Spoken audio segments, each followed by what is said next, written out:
ചിരിയുടെ തമ്പുരാക്കന്മാർ ചിരിയുടെ പെരുമഴയുമായി എത്തുന്നു.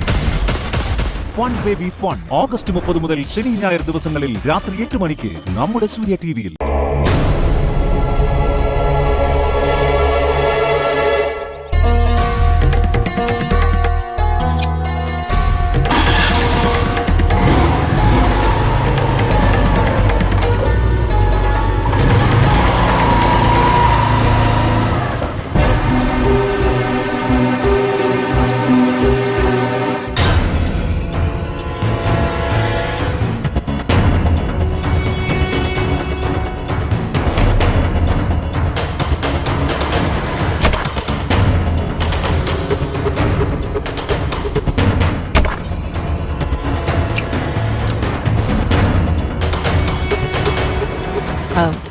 രഘുവേട്ടൻ ഇത് എന്ത് ചെയ്യാ?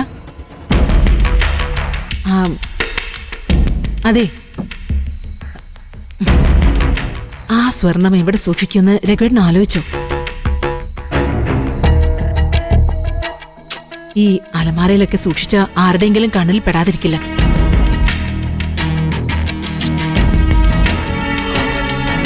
ആ സ്വർണം സൂക്ഷിക്കാനുള്ള നില പറയാം അമ്പിളി. ഇതോ? അല്ല രഘുവേട്ട, ഇതിനകത്ത് എങ്ങനെ വെക്കും? ഇത് കണ്ടോ? ഇതിങ്ങനെ തുറന്ന് ഇതിനകത്ത് ഗോൾഡ് വെച്ച് വീണ്ടും ഇതുപോലെ ഭദ്രമായി അടച്ച് എന്നിട്ട് ഈ കളിപ്പാട്ടങ്ങളുടെ കൂടെ അങ്ങ് വെച്ചാൽ മതി. ഇങ്ങനെ പബ്ലിക്കായിട്ട് വെക്കാനോ? എടി, പബ്ലിക്കായി വെച്ച ആരും സംശയിക്കില്ല. ഇതുപോലെ ഒന്നിന്റെ അകത്ത് 1 കിലോ സ്വർണം സൂക്ഷിക്കുമെന്ന് ആരെങ്കിലും ചിന്തിക്കും? ഇല്ല. എടി, ഇനിയിപ്പോ ഇവിടെ ഒരു കള്ളം കയറിയാൽ പോലും അവൻ ഈ ടെഡി ബെയർ തൊടില്ല. ആദ്യം വെട്ടിപ്പൊളിക്കുന്ന അലമാരൊക്കെ ആയിരിക്കും. അത് ശരിയാ, പക്ഷെ എന്നാലും ഒരെന്നാലുമില്ല. നമ്മള് ഒരു 1-2 ദിവസം മാത്രമേ ഇതിവിടെ സൂക്ഷിക്കേണ്ടി വരൂ. അതിനുള്ളില് ഈ ഗോൾഡ് എന്ത് ചെയ്യണമെന്ന് നമ്മൾ തീരുമാനിച്ചിരിക്കും. അതുവരെ അതിനകത്തിരിക്കട്ടെ. നീ ഗോൾഡ് ഇങ്ങെടുത്തേ.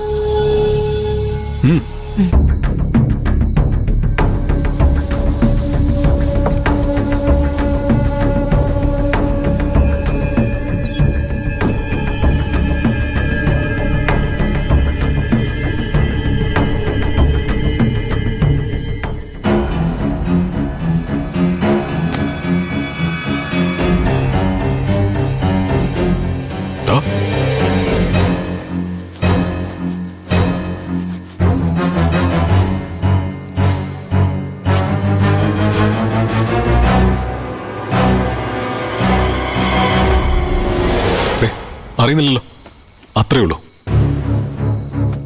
ആ, ഇതൊക്കെ ഓക്കെ രഘുവേട്ടാ.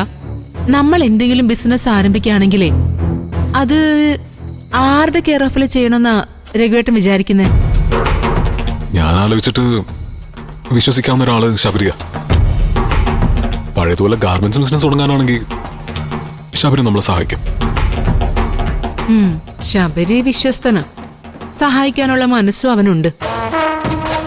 പക്ഷെ ദയ അവൾ ഉടക്ക് വെക്കൂന്ന. ഏയ് ഇല്ല അമ്പിളി, നമ്മുടെ കാര്യത്തില് ദയ അങ്ങനൊന്നും ചെയ്യില്ല. അപ്പോ ഈ സ്വർണത്തിന്റെ കാര്യം ശബരിയോട് പറയുന്നുണ്ടോ? ഏയ്, അതൊരിക്കലും പറയില്ല. എടി, ഇത് പുറത്തെടുക്കുന്നതും പുറത്ത് പറയുന്നതൊക്കെ സൂക്ഷിച്ചു വേണം. എടി, ഈ ഗോൾഡ് ഇതുപോലെ കൊണ്ടുപോയി നമ്മൾ എവിടെ വിറ്റാലും ആ ഗോൾഡ് മാഫിയ അത് കണ്ടുപിടിക്കും. അയ്യോ, അപ്പൊ പിന്നെ എന്ത് ചെയ്യും? ഉരുക്കണം.